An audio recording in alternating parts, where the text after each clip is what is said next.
What's up guys, this is Sibo Dube. Welcome to another video of Totally Inspired. I am so excited to be presenting another video to you, and today we are focusing on lifestyle. But before we get started, please hit the subscribe button, hit the notification bell so that you know each time I put something up, as well as giving me a huge thumbs up if you like the content that we're sharing. Well, as I said, today is a lifestyle video. Being a Friday, we are always talking all things lifestyle. But before we move on, I just want to give a huge shout out to the loyal subscribers who continue to watch and support this work. I truly appreciate you. I also appreciate the comments. I see you, I see your comments, and I'm loving what you're adding to this channel by your valuable comments and insights that you continue to share concerning the topics that I am sharing on the channel. Well, today I mentioned is a lifestyle video, and we are focusing on a disease that a lot of people suffer from, and sometimes it goes misdiagnosed,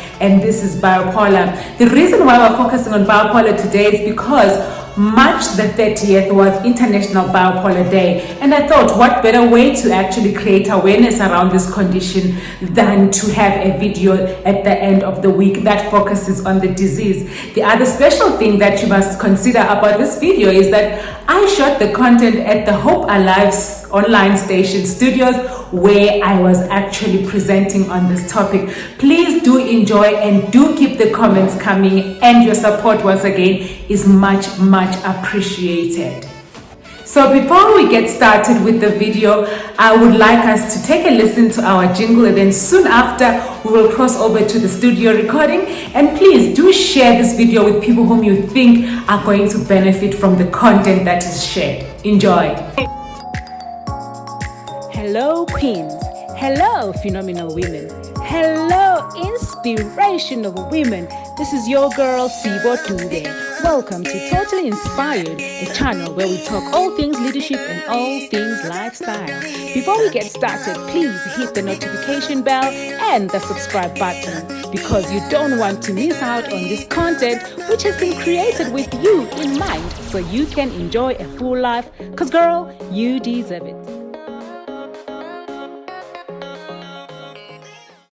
Well, we are now on the last hour of Christ Around the World. Time does fly when you're having fun.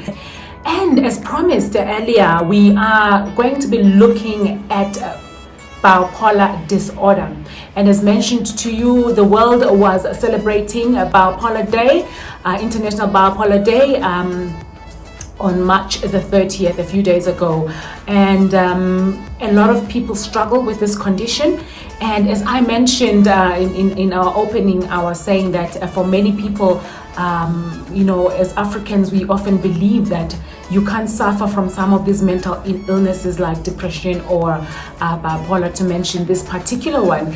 And of course, those are myths that need to be busted. And you might ask yourself, well, when you're wondering, what really causes this illness, because it is really problematic. A lot of families are struggling with their loved ones suffering from this condition.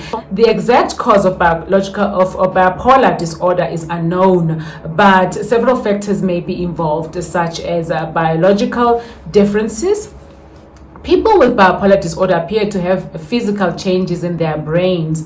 The significance of these changes is still uncertain, but may eventually help pinpoint the causes.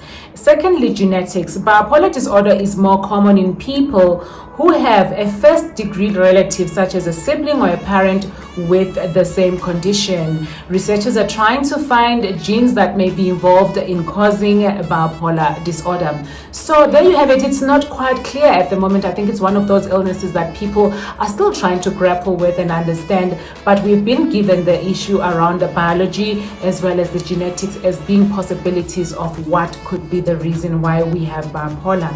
So maybe you might want to know more about this condition. So bipolar disorder, formerly called manic depression, is a mental health condition that causes extreme mood swings that include emotional highs and lows. So your mood is swinging between being happy and being sad. When you become depressed, you may feel sad or hopeless and lose interest in the things that you typically used to do.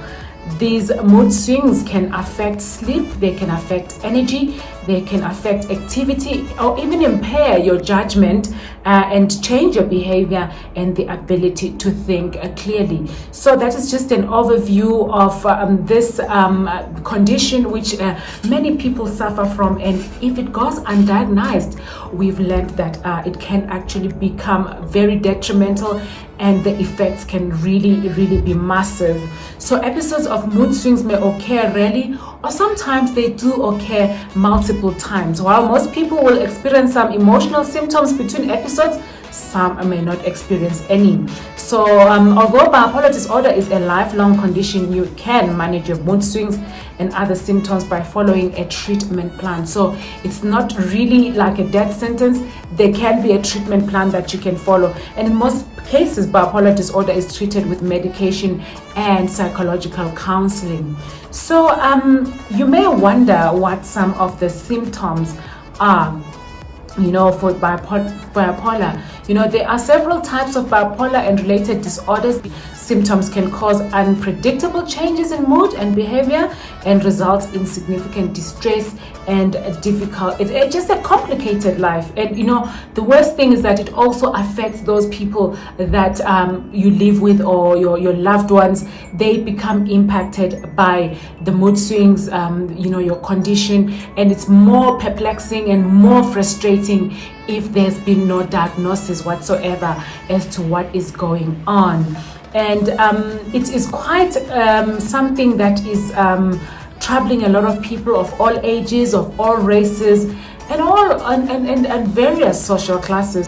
Sometimes the first symptoms is when somebody's abnormally upbeat, and they're jumpy and they're excited. This person, you see them exhibiting unusual levels of energy, and they are in a good mood. They're suddenly excited about so many things, and their life seems to be more exciting than maybe those around them. So that's something that you need to look out for. If somebody is abnormally upbeat and excited, it's okay to be excited, it's okay to be positive, but when it gets to abnormal levels that you realize are not consistent with the way that person, then there is something to be concerned about. And then that can actually spill over. There is suddenly increased activity, there's energy. This person is so energized. They're moving things around the house. They want to clean things. They want to change the shape of their environment. They're inside the house. They're outside the house. They're all over the place. That's another sign for you to watch out for. And then there is the flip side. They lose energy. They suddenly are not excited about the things that they used to do, the things that used to excite them. They are no longer looking forward to them. If this person used to be sporty or used to love a particular hobby, they suddenly are not interested in doing that. That's another telltale sign that something is definitely not right. And then following the energetic spells, those bouts of energy, that person actually starts to see no need to go to sleep. They will be awake the whole time, and it's such a struggle for them to get sleep. Sometimes it's a matter of them looking for external assistance for them to get sleep. By external assistance, it could be they may rely on sleeping tablets, or others actually start to take certain substances, like maybe they are drinking a lot and they're getting so drunk. That is something that you need to look out for. If your loved one is exhibiting this kind of swings or this kind of behaviors, you need to be concerned. And they are unusually talkative. In a conversation, it's them that's talking. There are no full stops. There's no breathing in between. They are just talking the whole time. That is something that you really need to be concerned about, something that you need to be weary about, to say, why is this person talking nonstop? This is no longer a conversation we are having. It's now about them talking the whole time, and they don't give the other person an opportunity to speak. That's another sign that you need to look out for. And then this person actually starts having thoughts that are racing. Their mind is busy, and their thoughts are like all over the place, and they're thinking about so many things at the same time, and they are so preoccupied with dozens of thoughts in their heads that is something that you also need to look out for. And then they're easily distracted. They start something, they don't finish it. You can actually see that they're not focusing, they're not concentrating.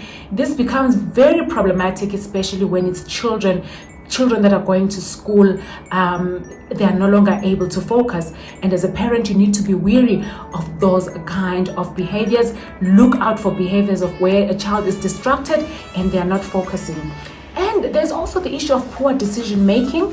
For example, going on buying sprees and taking risks in life that they ordinarily would not take, and just making foolish investments.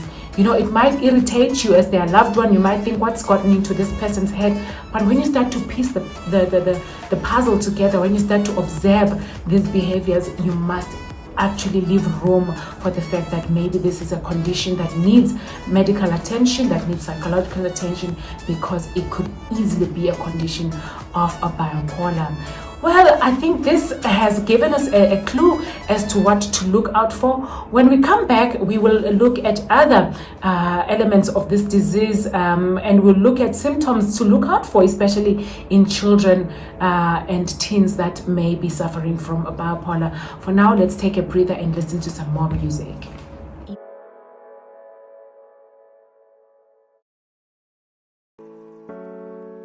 When we took the music break, we were still talking about bipolar, and we went through some of the signs and symptoms of what things that you need to look out for, especially when you have a loved one in your midst who might be presenting with some of these symptoms. So we want to talk about symptoms in children and teens, the kind of symptoms that you want to look out for if you have a teenager at home.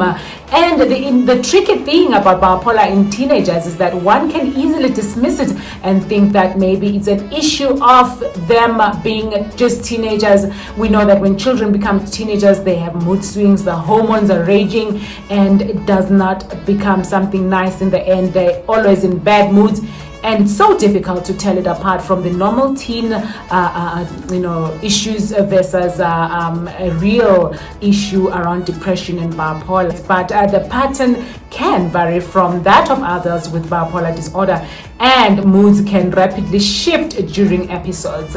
Some children may have periods without mood symptoms between episodes.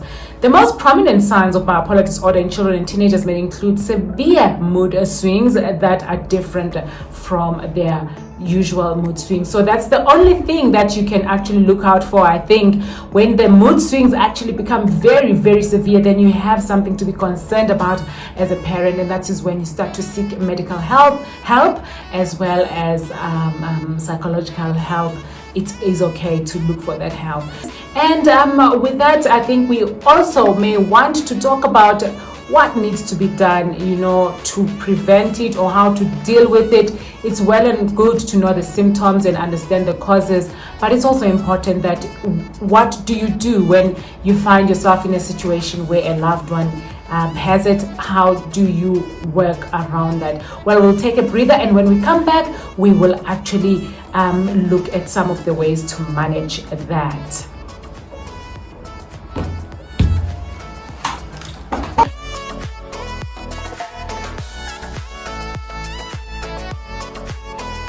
If you have just joined us, we are still on the topic of bipolar and how a lot of people struggle with it, and yet it's such a complicated condition that many people misdiagnose, others self-diagnose and think they're going through other things. And it's so interesting how even as Africans, we say that we don't go through some of these conditions, and as I clarified in the opening of this segment, that this is a condition that knows no color, it knows no race, it knows no social class. All sorts of people do actually suffer from this condition. It is said that in some communities, when you start presenting with some of these symptoms, they start to assume certain things. For example, I've heard in some cases where people are actually told that maybe it's ancestral, it's a calling for their ancestral worship. Others even go as far as thinking there's somebody who is doing witchcraft or on them, and they find all sorts of reasons why someone might be going through the mood swings and some of the symptoms that we talked about earlier. But it's been explained to us already that there are reasons behind it. Some of them are genetic, others could be biological. So be more vigilant, be more attentive to some of the signs that we have mentioned earlier, and make sure that your loved one gets help, or if it's you, that you actually go and seek attention and explain what it is that you are going through. And when we left in the last, before we took the musical break, I said we'd come back and talk about things to look out for and how to manage this condition when you do find out that you have it. Getting treated at the early sign of a mental health disorder can actually help you to prevent a bipolar disorder or other mental health conditions from actually getting worse. And I think this applies to a cross section of disease areas. When you get attention in good time, you actually prevent the condition from worsening. If you've been diagnosed with bipolar disorder, some strategies can help prevent minor symptoms from becoming, full-blown episodes of depression. So make sure that you pay attention to the warning signs. That's the first point on how you should manage this condition. Pay attention to the warning signs. Don't sweep them under the carpet, but pay special attention to them. So addressing symptoms early on can prevent episodes from getting worse. You may have identified a pattern of your bipolar episodes that can actually help you. You actually are able to see what the triggers are. Identify those triggers so that you can actually work on getting help as soon as possible. And call a doctor if you feel you're falling into an episode of depression or mania. And also involve your family members or friends so that they can also help you watch out for the warning signs. I think that is actually a very important point, because this tells you that you are not able to observe yourself as an individual, but people who are outside, people who live with you, who have observed and studied your behavior patterns, will actually be in a better position to say to you, look, this is what we're observing. The patterns are actually presenting and showing that the triggers are probably there and you are behaving in a certain way. And secondly, one of the points that are stressed is that you must avoid alcohol and drugs, as it is believed as these substances actually may make the condition worse off. So avoid alcohol and drugs, because using them can worsen your symptoms and make them more likely to come back. And when they come back, they may even be worse. So as best as you can, prevent yourself from actually taking alcohol and drugs. And then if you're already on medication, make sure you're very religious and very, very strict on taking your medication, and take it as exactly directed. You may be tempted to stop the treatment because maybe you feel you're feeling better. It's the case with most conditions. Sometimes people tend to stop taking their medication because they feel the headache has gone away, they feel other signs and symptoms have gone away. But continue taking your medication. Stopping your medication or reducing your dose on your own can cause withdrawal effects, or your symptoms may worsen or return. So make sure you are diligent in taking your medication, and make sure that if there's a loved one that you live with who has the condition, help them along in this journey, because this is something that needs the combined effort of family and friends to fight it and to win over it. Well, that's it for today in terms of this conversation on the bipolar disorder. We are going to take another musical break before we come back to close the show. So there you have it, queens. Hope you had been inspired by today's video, and that you'll go out and be more and do more, because you deserve a full life. Before you go, remember, hit the subscribe button, hit the notification bell so you don't miss any of this inspiring content, and do share my link with your circle of queens. Until next time, keep inspiring.